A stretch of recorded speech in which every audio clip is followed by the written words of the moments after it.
snow is falling. Yeah. At least I hope that they will be perfect. I have a lot of fall books, but not a lot of winter books.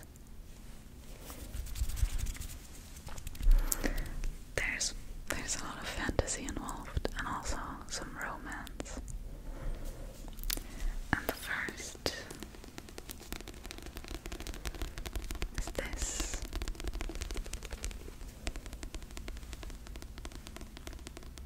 This is Shadow and Bone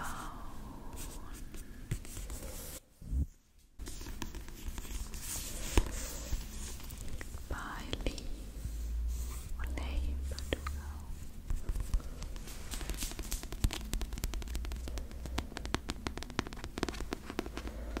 Which is now also a Netflix series.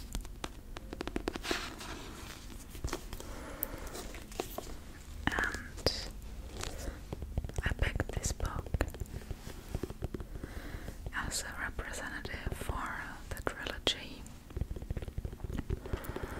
because, from what I remember, it takes place in winter. This book specifically has, in the second half, some winter scenes in a forest. If you've read it, you'll probably know what I'm talking about. When they're in the forest, searching for something. And I think it's very common, very popular, this book. I think this book is very popular. But I'll still read you the back. Or maybe not because it's so long, but basically the protagonist, Alina, discovers that she has a very rare power that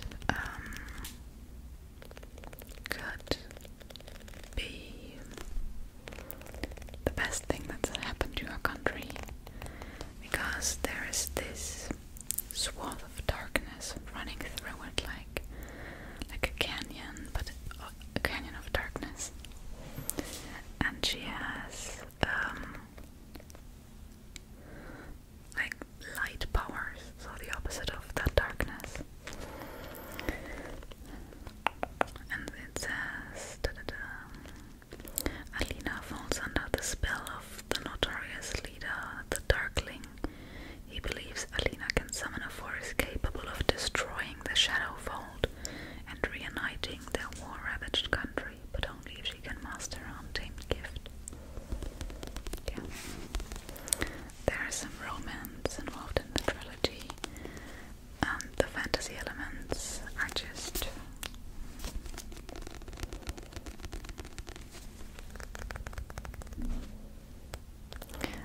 I would say, though, that the first book is not necessarily the best book in the trilogy. I myself liked the third book best, but that's just me.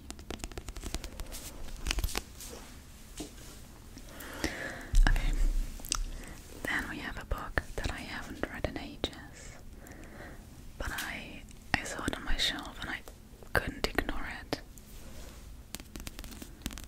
It's in German, but it's Dash and Lily's Winter Wonder. I think the original title is Dash and Lily's Book of Dares. And I'll try to translate the blurb.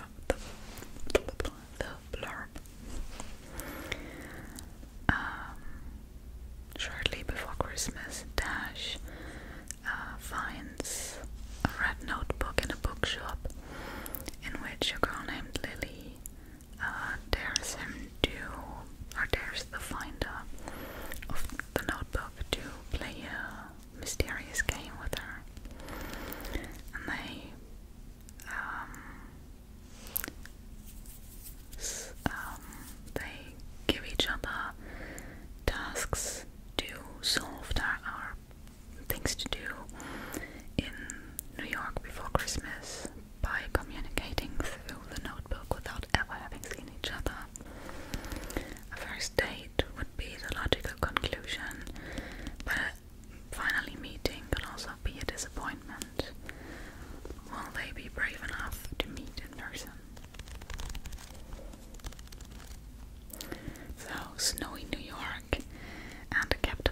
love story. That's all you need for perfect Christmas book.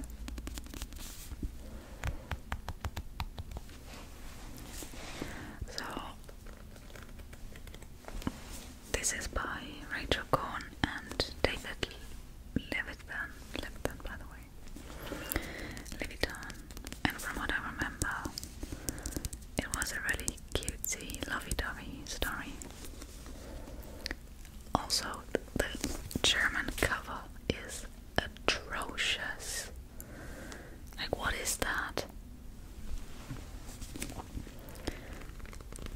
Anyway, if you're looking for a light read, a light romance with kind of a game, then this might be your book. And I've recently read a section where it said that Lily wants like a dictionary for Christmas or something.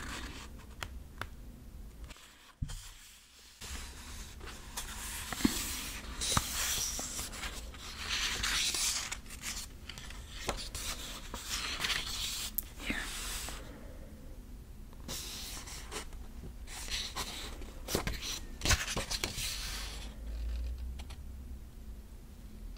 Oh no, it's actually Dash who wants the dictionary.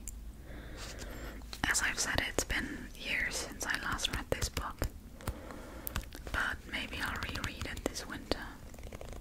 So Dash and Lily's Book of Dares. I think there's also a movie now, and you can find it if you just search Dash and Lily.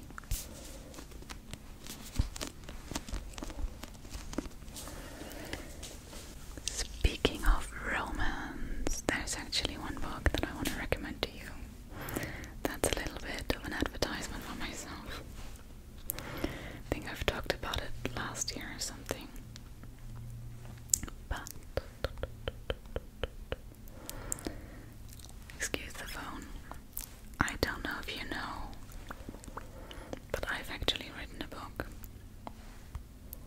And it's not like published anywhere except for on Wattpad. I can link it down below. And I'm trying to find the cover so I can show it to you.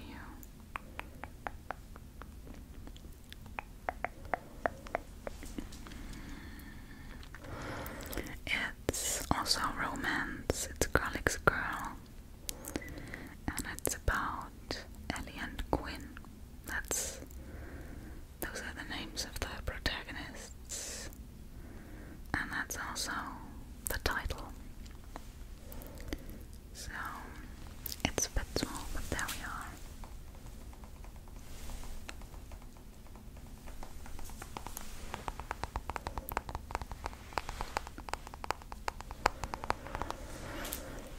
Ellie and Quinn.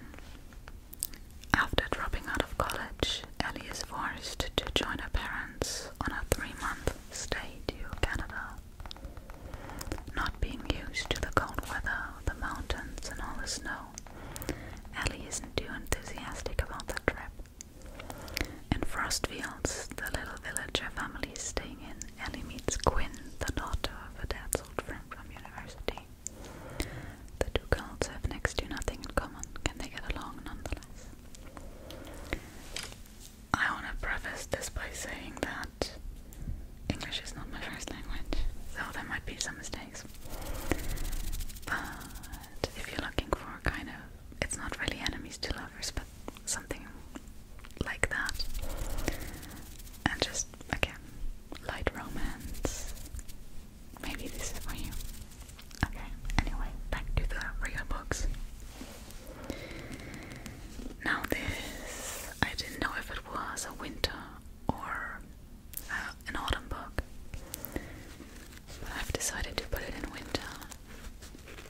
circus arrives without warning. No announcements preceded. It is simply there, when yesterday it was not. Yeah. This is about a magical circus, and also a magical competition between two magicians that who both use the circus as their way of showing their magic, kind of.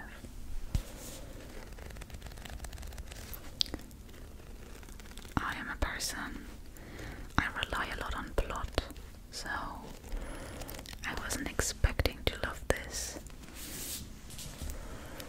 but I did.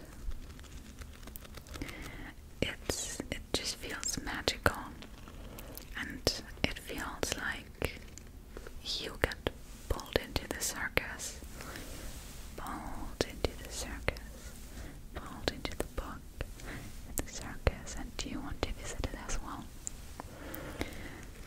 It really is magical.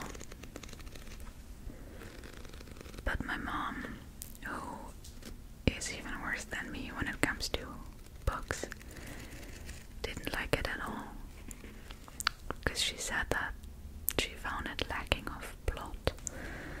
And like, yeah, so if this isn't really your vibe, then you might not like this, but I liked it a lot.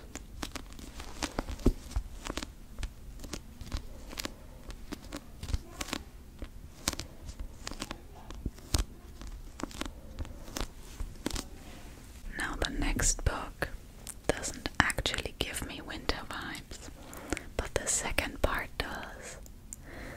And I can't recommend the second part without recommending the first.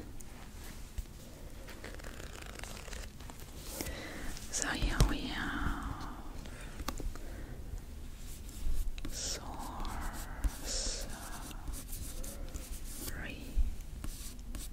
of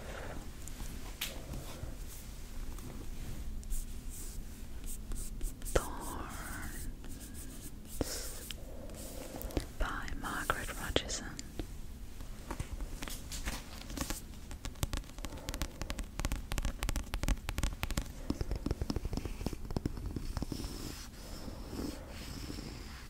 This is a very recent read for me, and I loved it. 5 out of 5. All sorcerers are evil. Elizabeth has known that as long as she has known anything. Raised as a foundling in one of Ulstermere's great libraries, Elizabeth has grown up among magica grimoires that rattle beneath iron chains, capable of transforming into grotesque monsters. When an act of sabotage releases the library's most dangerous grimoire,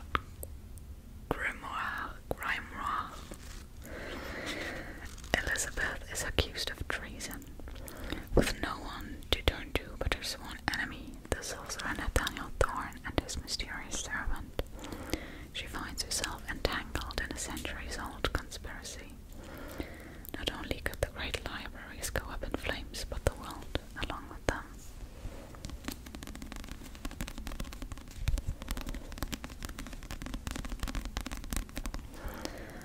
I wouldn't necessarily call this fantasy romance, but it is fantasy and it has romance. Although the romance isn't like overbearing, and it's mostly focused on the fantasy aspect, which for me is perfect. And just, if you like books, and you like libraries, and you like magic, you will love this book. Just, the characters were awesome, all of them. But I think my favorite is Elizabeth. I just love her. There was one plot twist that was very obvious, but apart from that, perfect. And it just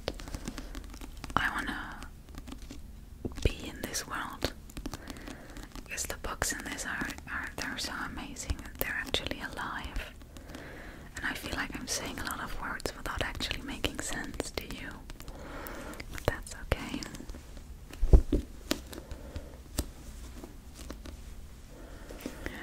And it's just, the books in this are classed by 1 to 10. 1 being not dangerous, 10 being very dangerous. And a class 1 would be a book that, I don't know, just does some things but isn't dangerous at all.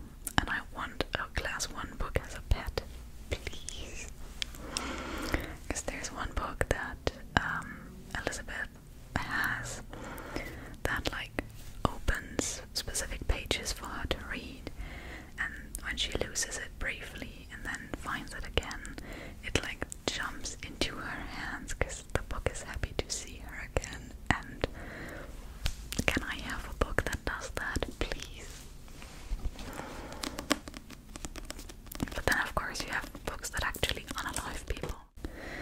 And now the second part, and this one actually takes place in winter, or at least there's snow involved.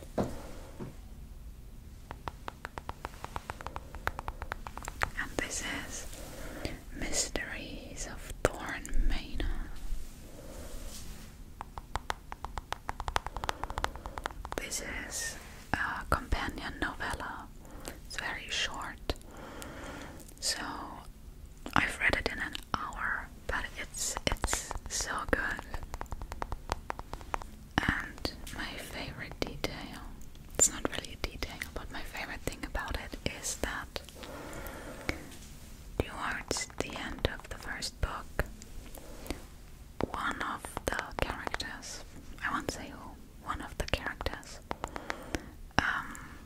is injured and acquires a disability and needs a cane afterwards for the last chapters of the first book. And they didn't erase it in the second book, and I thought that was really, really good, because often you have an injury and a character that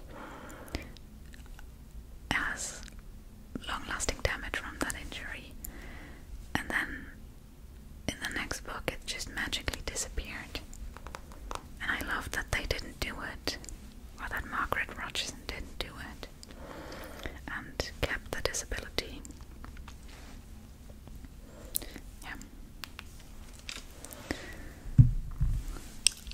I can't say how well portrayed it was though, because I have no experience with that.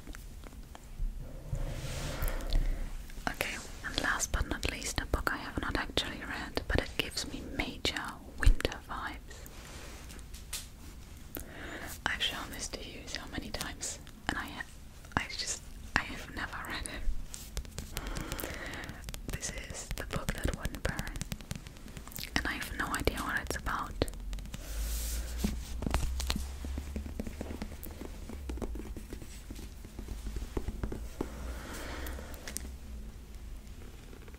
Ivar has lived his whole life trapped within a vast library, older than empires and larger than cities. Livira has spent hers in a tiny settlement, out on the dust where nightmares stalk and no one goes. The world has never noticed them. That's about to change. And I want to read this by my non-existent fireplace. And I flicked through the pages and read a sentence here and there, and it seems so interesting. I currently have one more book that I have to read for my book club, but then this one